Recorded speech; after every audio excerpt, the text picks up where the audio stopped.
For the last 30 years, humans have basically been forced into learning the language of machines. Right. Which is entirely backward when you think about it. Yeah, exactly. Like if you wanted a computer to do something complex, Yeah. you had to adapt to its environment. We all had to memorize these obscure coding languages or, navigate these labyrinth-like drop-down Yeah, menus. the menus, endless. Right. And we had to master these bloated software programs just to execute really basic commands. Like, if you wanted to edit a photo, you were practically expected to read a technical manual the size of a vintage phone book. You really were. It was intimidating. But today, we are looking at a single piece of paper that proves that the paradigm has completely flipped.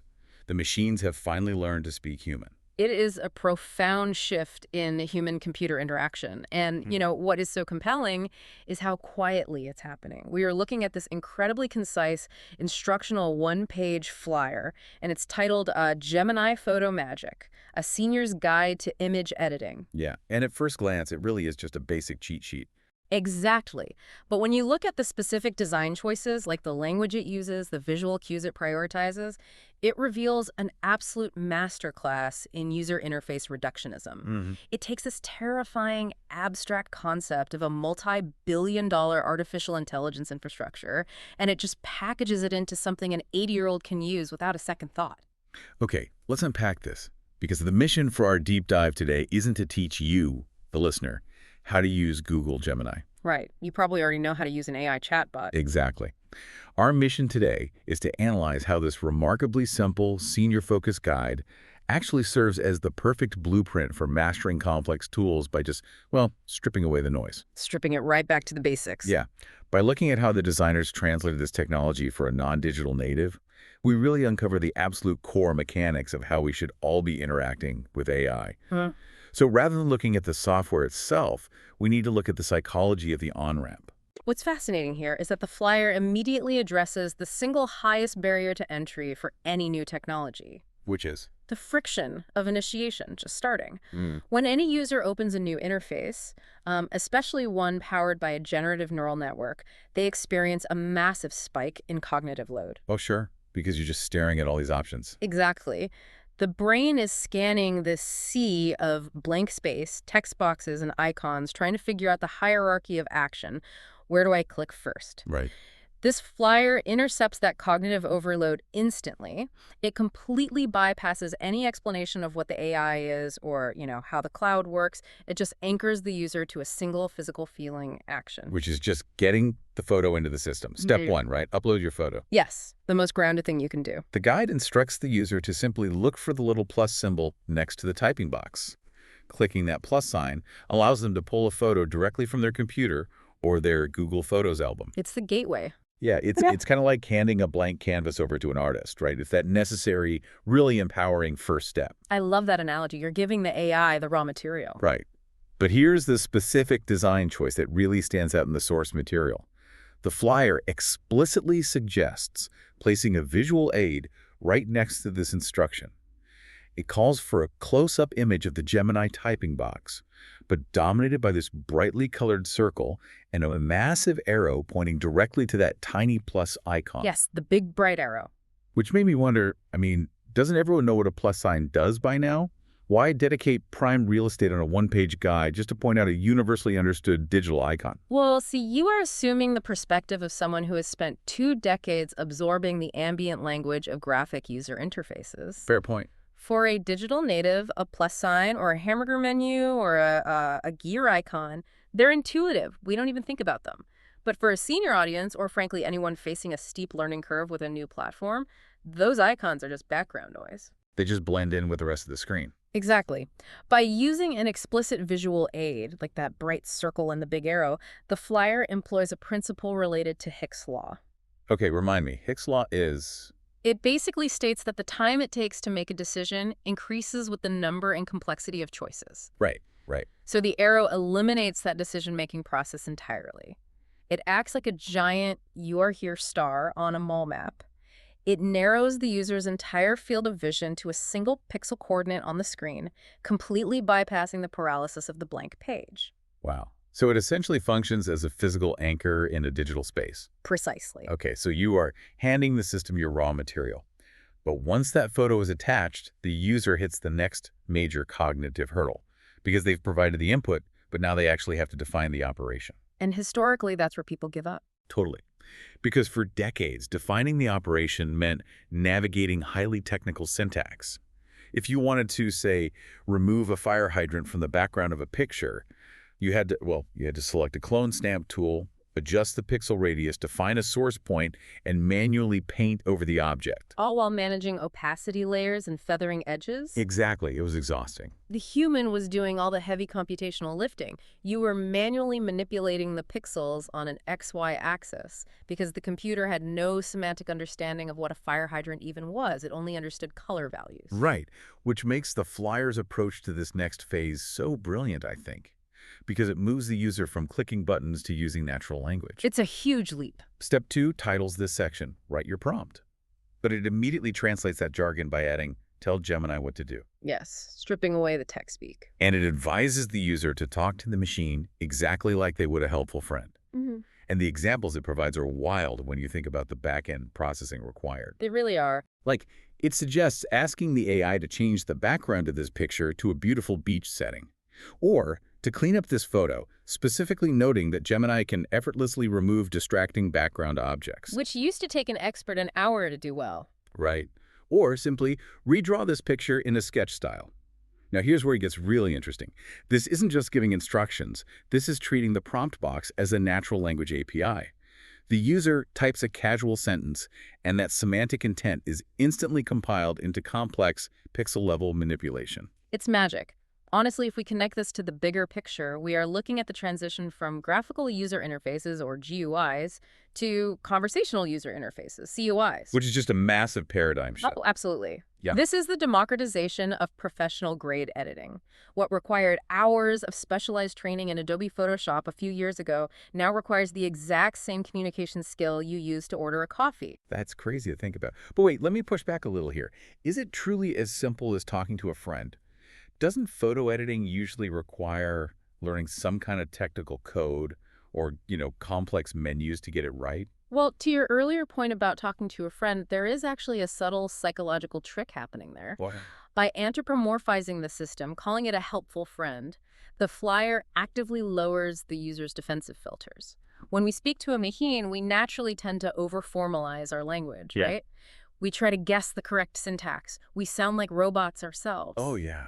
I do that all the time. I'll type, like, background replace beach sky blue. Exactly. But when we speak to a friend, we use plain descriptive English. And the neural network is actually way better equipped to parse that plain descriptive English than it is to parse stiff pseudocode. That is fascinating. Yeah. So the AI thrives on context, and natural human conversation is incredibly rich in context. Precisely. It is wild to think that the most efficient way to operate a supercomputer today is to literally stop trying to sound like a programmer. Just be human. Just be human. But, there is still a massive leap of faith required here. You type out your conversational command, you ask to, move your grandchild to a beach, and then you have to relinquish control. You hit submit. Ah, the black box moment. Yes. The user has provided the input and the intent, and now they must wait for the output without any visibility into the process. Right, which brings us to step 3. And the Flyer addresses this moment beautifully. It tells the user to click submit and simply watch the magic. I love that phrasing. Yeah, but the detail in the source material that absolutely changes the tone of this interaction is the mention of the actual back-end tool. It explains that Google uses a special built-in image tool to redesign the picture, and it explicitly shares the nickname of this tool, Nano Banana. Nano Banana. That naming convention is just a masterstroke of corporate restraint. Right. Google could have easily called it the hyper-special pixel synthesis engine to flex their engineering muscle. Oh, they totally could have. But calling it Nano Banana, it completely deflates the intimidating aura of a multi-billion-dollar AI infrastructure. You really cannot be intimidated by something called Nano Banana. No, you can't. I imagine it like this tiny, incredibly fast, darkroom developer working behind the scenes. That's a great image. It reframes a massive computational cluster, rendering pixels into something, whimsical. But even with a friendly name, that moment of execution is terrifying for new users. Yeah. In the history of computing, executing a command was so often a destructive action. Well, constantly. You overwrite a file, you delete a folder, you permanently alter an original photograph. And that historical fear of making a catastrophic mistake, it creates a literal state of paralysis. Hmm. It is the reason so many people, especially older generations, who learned computing in the era of very fragile operating systems, simply refuse to experiment. They're terrified. They believe the machine is a house of cards. One wrong click and the whole thing comes down. And the flyer anticipates this exact fear. Right alongside the instruction to hit submit, it includes a bolded section titled, "Oops, made a mistake." Crucial inclusion. Yeah, it points out a tiny pencil icon explaining that if the user wants to change their instructions, they can simply click that pencil, edit their prompt, and try again. Furthermore, the source material suggests pairing this with a very specific visual flowchart. Oh, the three-step chart. Yeah, it shows a normal photo of a grandchild, an arrow pointing to a speech bubble that says, "Change the background to a beach," and a final arrow pointing to the altered image of the grandchild on the sand. Right. But I have to ask, why does the flyer specifically highlight that pencil icon right alongside hitting the submit button? Why not just put it at the end? This raises an important question about how humans actually acquire new skills. We learn through iteration and failure. Oh, If the cost of failure is the absolute destruction of a cherished family photo, the user will never attempt the action. They just won't do it. of course not. The stakes are too high.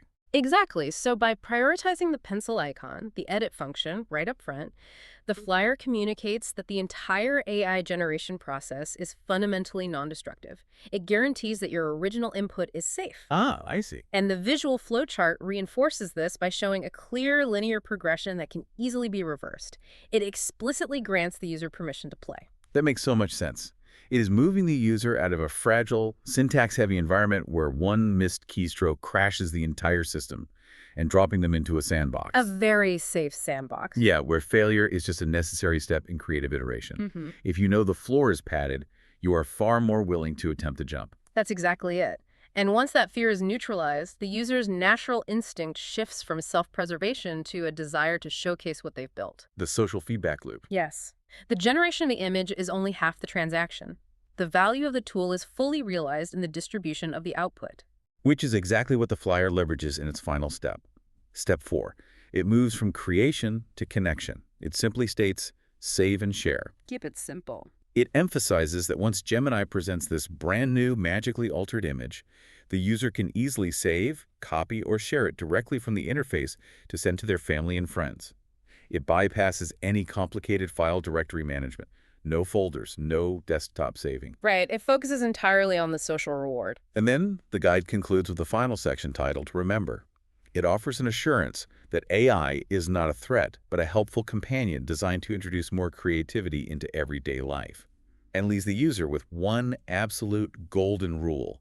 You cannot break it by typing the wrong thing. That is the ultimate takeaway. So what does this all mean? I mean, to me, comparing the "you cannot break it" assurance to moving from a fragile china shop where you're terrified to touch anything into an open playground, it's just revolutionary. But how does this specific mindset shift apply directly to the listener's daily life, regardless of their age or tech level? Well, when you look at the architecture of this one-page guide, it is doing so much more than teaching photo editing. It is facilitating a total mindset shift for anyone. How so? It takes the dominant cultural narrative surrounding artificial intelligence, which is that it's alienating, it's highly complex, and it's inherently threatening. Right, the whole robots taking over vibe. Exactly. And it dismantles that narrative through practical application.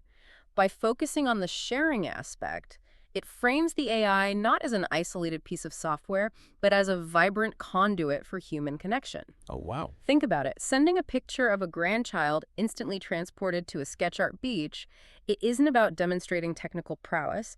It is about sharing a moment of joy with your family. Yeah, it's a conversation starter. Exactly. The tool becomes invisible and the human connection becomes the focal point. That is digital empowerment in its purest form. And that empowerment is universally applicable. Whether you are an 80-year-old learning a tablet for the first time, or a 20-something tech worker trying to integrate generative AI into your daily workflow, the principles remain identical. They really do. We have spent this deep dive analyzing a senior-focused flyer because it successfully distills complex technology down to its elemental, frictionless core. It proves that the barrier to entry for advanced technology is rarely the technology itself. The barrier is almost always the pedagogy. The way we teach it. Yes. how the system is explained and framed for the user. When you remove the jargon, when you eliminate the cognitive overload of the interface with big, bright arrows, and when you provide explicit psychological safety nets like the pencil icon, the technology becomes accessible to anyone. The tools have finally adapted to us. Complete. So to quickly recap for you listening, this simple four-step guide, uploading with the plus sign, prompting like you're talking to a friend, letting Nano Banana process while knowing you can edit with the pencil, and finally sharing, it truly serves as a masterclass in approaching AI without fear. It's the perfect blueprint. It is. And the greatest takeaway from this single piece of paper is that golden rule to keep in mind. You cannot break the system by experimenting. Never. Whether you are prompting an image generator, summarizing a massive data set, or asking an AI to write code, you are operating in a non-destructive sandbox. The friction of the blank page is just an illusion. You just have to find your entry point, speak to the machine in plain human language, and trust that those safety nets are there. The era of the heavy technical manual is over. The interface is now your own vocabulary. It truly is. But before we wrap up today's deep dive, I want to leave you with a final thought to mull over. Something to explore the next time you look through your own digital camera roll. Oh, this should be good. The flyer we examined today celebrates how effortlessly an AI can alter our personal reality. Removing unwanted objects with a casual sentence, or instantly relocating a loved one to a sunny beach they have never actually visited. Right.